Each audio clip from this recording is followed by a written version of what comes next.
नमस्कार दोस्तों, आपका बहुत स्वागत है। आज हम सुप्रीम कोर्ट के बाहर खड़े हैं और बात करेंगे नुपुर शर्मा केस के बारे में, क्योंकि सुप्रीम कोर्ट ने नुपुर शर्मा को अब बड़ी राहत दे दी है। 10 तारीख अब अगली सुनवाई 10 अगस्त को होगी। इसी मसले पे बात करेंगे कि जो बेंच पहले उनके ऊपर कई इल्ज़ाम लगाई थी, आज वही बेंच ने उन्हें राहत देते हुए अगली सुनवाई 10 तारीख तक के लिए टाल दी है। इसी मसले पर बातचीत करेंगे। बातचीत करने के लिए हमारे साथ एडवोकेट उमेश शर्मा जी हैं। सर, आपको क्या लगता है, यही बेंच पहले जो टिप्पणियाँ की थी, जिसके बाद पूरे देश में बवाल मचा, अब यही बेंच ने राहत दे दी है?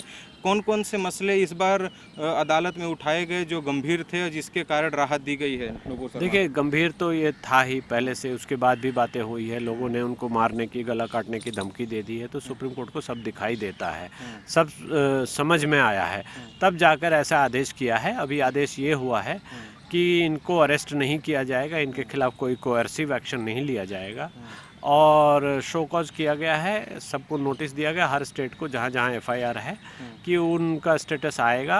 तो जब सुप्रीम कोर्ट में ये स्टेटस फाइल होगा 10 अगस्त तक, उसके बाद सुप्रीम कोर्ट आगे आदेश करेगी, फैसला करेगी। सारी एफआईआर कहाँ ट्रांसफ़र करनी है, करनी भी है कि नहीं करनी है, बहुत सारी बातें हैं, लीगल बातें हैं जो अभी होगी। तो ये एक तरह से नुपुर शर्मा के लिए बहुत बड़ा ये रिलीफ है, और उनको खुश होना चाहिए कि इस झंझट से उनको मुक्ति मिल गई।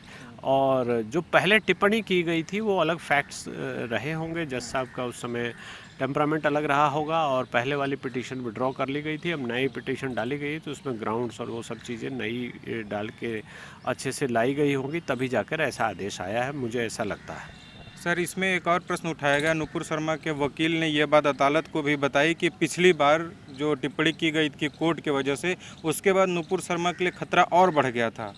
हाँ, ये बात तो दिख रही है हमको, आपको, सबको दिखाई दे रही है, सबने देखा। बल्कि इस टिप्पणी का दूसरे देशों ने भी फ़ायदा उठाया, और जो हमारा देश का जो देश के आंतरिक मामलों में दखल देने की भी लोगों ने कोशिश की।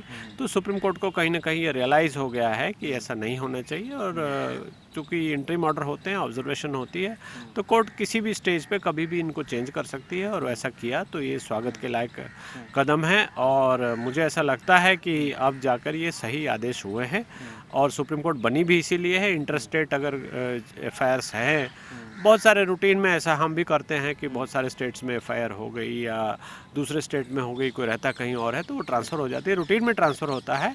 थोड़ा सा सुनती है, समझती है, फिर ट्रांसफ़र कर देती है, इसीलिए ये प्रावधान भी किया गया है कानून में।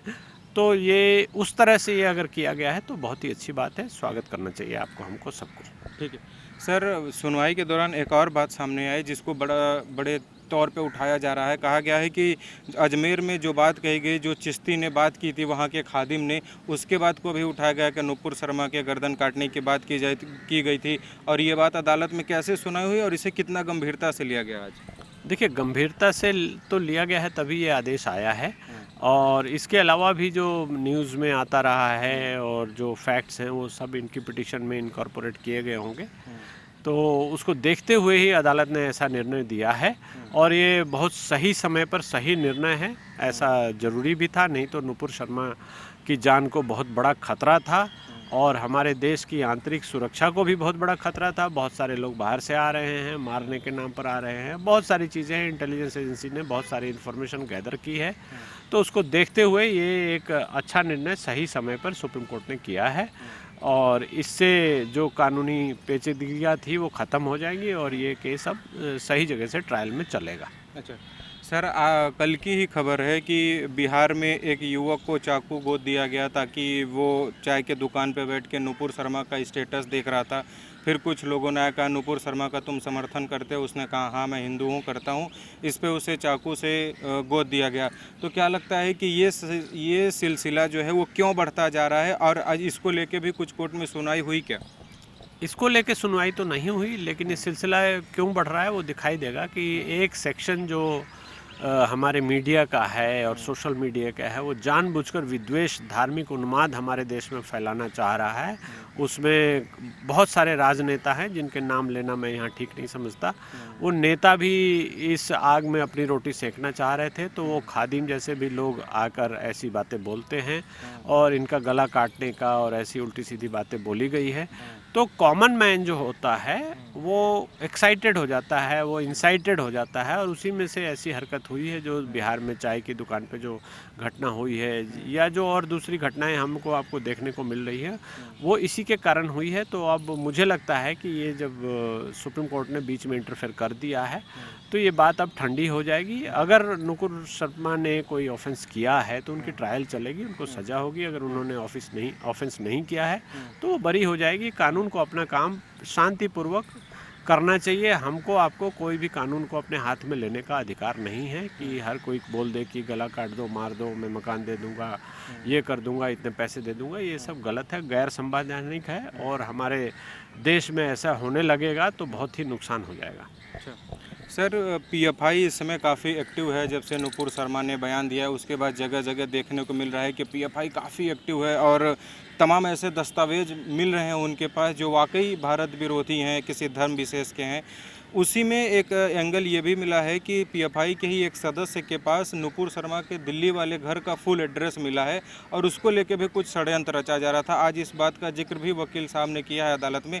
तो क्या लगता है कि अब जो अदालत की सुनवाई हुई है, जो टिप्पणी आई है, इससे उनको राहत मिलेगा नुपुर शर्मा को, जो ये पीएफआई और ये जो षड्यंत्र रचे जा रहे थे? हाँ, देखिए, नुपुर शर्मा को तो इस ऑर्डर से राहत मिल ही गया, लेकिन इन्वेस्टिगेशन एजेंसीज जो हैं, जो एफआईआर को इन्वेस्टिगेट कर रही हैं, जो नुपुर शर्मा को सिक्योरिटी दे रही हैं, जो इंटेलिजेंस एजेंसीज हैं, उनको भी इस पर काम करने का मौका मिलेगा, क्योंकि ये चीज़ें रिकॉर्ड पे आ गई हैं। ये हियर से या गॉसिप वाली बातें नहीं हैं।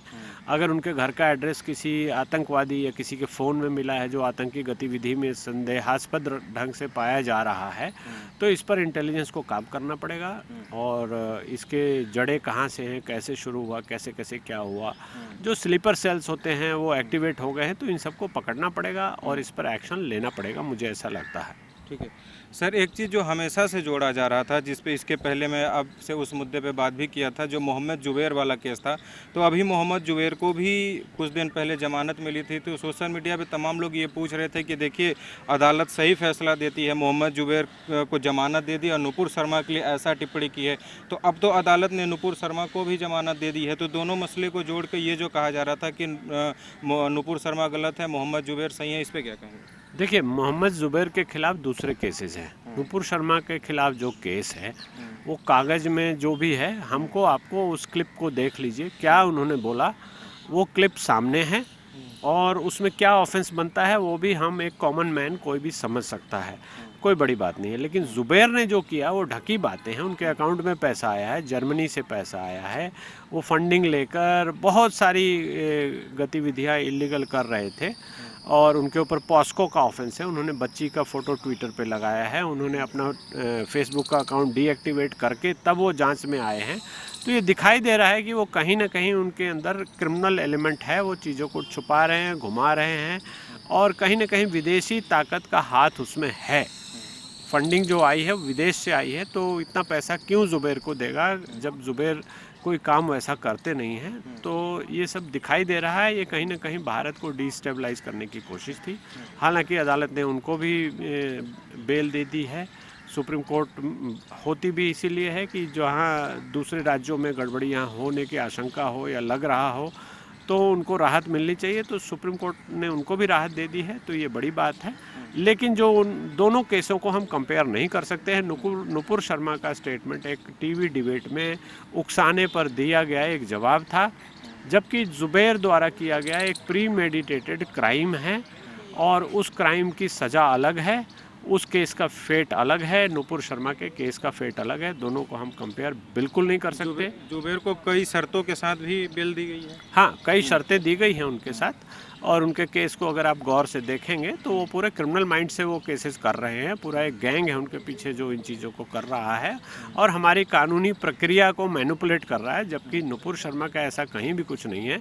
नुपुर शर्मा का एक टीवी डिबेट में उनको बार बार उकसाए जाने पर उन्होंने एक लाइन जवाब दिया, उस पर बवेला मचाया गया है। इसलिए दोनों केसों में मेंसरिया, जिसको क्रिमिनल इंटेंट हम कहते हैं कि ये क्राइम करने की नीयत से किया गया है, वो नहीं है। जुबैर के केस में वो चीज़ दिखाई दे रहा है, नुपुर शर्मा के केस में वो नहीं है। ये एज ए लॉयर मुझे दिखाई दे रहा है। अब केस में गवाहियाँ होंगी, बहुत सारी बातें होंगी, इन्वेस्टिगेशन होगी, तो चीज़ें सामने आएगी, लेकिन जो आज दिखाई दे रहा है वो मैं आपको बता रहा हूँ। ठीक है सर, अंतिम प्रश्न आपसे ये लेते हैं कि आज ये नुपुर शर्मा के वकील द्वारा ये कहा गया कि पहले जो एफआईआर हुआ है वो दिल्ली में हुई है, तो सभी एफआईआर को दिल्ली में ही एकत्रित किया जाए। इसको लेके कानूनी दावपेच क्या है, कैसे किसी एफआईआर को किया जाता है, और क्या 1 जून की अलग अलग जगह एफआईआर की जा सकती है क्या, कि जहाँ जिसकी सरकार है वहाँ एफआईआर, आजकल ये प्रचलन बढ़ गया है कुछ दिनों ये से? प्रचलन अभी से बढ़ा है। इसके पीछे हम इलेक्ट्रॉनिक मीडिया को देखेंगे, क्योंकि हर कोई कहता है कि मैंने टीवी अपने घर पे देखा, तो कंप्लेंट कराने अपने थाने में पहुंच जाता है और हो जाती है। लेकिन सुप्रीम कोर्ट इसीलिए है कि सीआरपीसी में इसको लेके प्रोविज़न है। आप किसी एक जुर्म के लिए किसी को भी सज़ा 2 बार नहीं दे सकते। ट्रायल जहाँ भी चले, लेकिन सज़ा जब भी होगी एक होगी। तो सुप्रीम कोर्ट ने इसके लिए रास्ता, जो कानूनी रास्ता, वो ये है कि सारी एफआईआर को एक जगह क्लब कर दो और उसकी ट्रायल करो। जो भी मटेरियल, जो भी एविडेंस लानी है, सब उस ट्रायल में लाइए एक जगह से, एक ही फैसला होगा। कहीं ऐसा ना हो कि एक केस उनको बरी कर दे, दूसरी केस उनको, एक कोर्ट उनको बरी कर दे, एक कोर्ट उनको सज़ा दे दी। तो इस कन्फ्लिक्ट को बचाने के लिए सुप्रीम कोर्ट ऐसा करता है, जो कि इंटरेस्ट ऑफ जस्टिस में किया जाता है, और वो बहुत ही सही और जस्टिफाइड बात है। तो नुपुर शर्मा के केस में भी ऐसा ही किया गया है, किया जाएगा, मुझे ऐसा लगता है।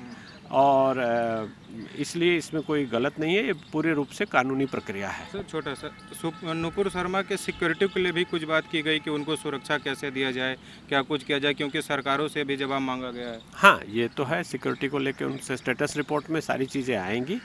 कोई भी दोषी है या कुछ भी है, उसको जान बचाना, उसकी सुरक्षा करना स्टेट का दायित्व है।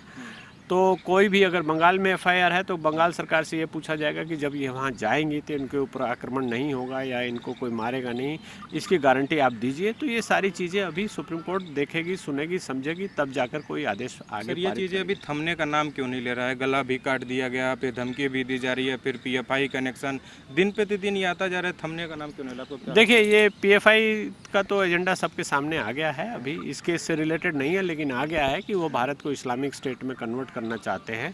उसके लिए उनकी फंडिंग बाहर से होती है और यहाँ भी फंडिंग करते हैं, और बड़े प्लानिंग से वो चल रहे हैं। उनके स्लीपर सेल से कई जगह एक्टिवेट हो जाते हैं। तो ये तो आतंक का चेहरा है जो एक नाम के रूप में दिखाई दे रहा है, और मुझे ऐसा लगता है कि ऐसे संगठनों को बैन होना भी चाहिए, और इससे संबंधित जो भी लोग हैं उनको हम देशद्रोह के कानून में हमको बंद कर देना चाहिए। और अगर ऐसी संगठनों को हम नहीं बंद करेंगे तो हमारे देश में आंतरिक कलह और आंतरिक रूप से जो कानून व्यवस्था की स्थिति खराब ही बना देंगे ये लोग।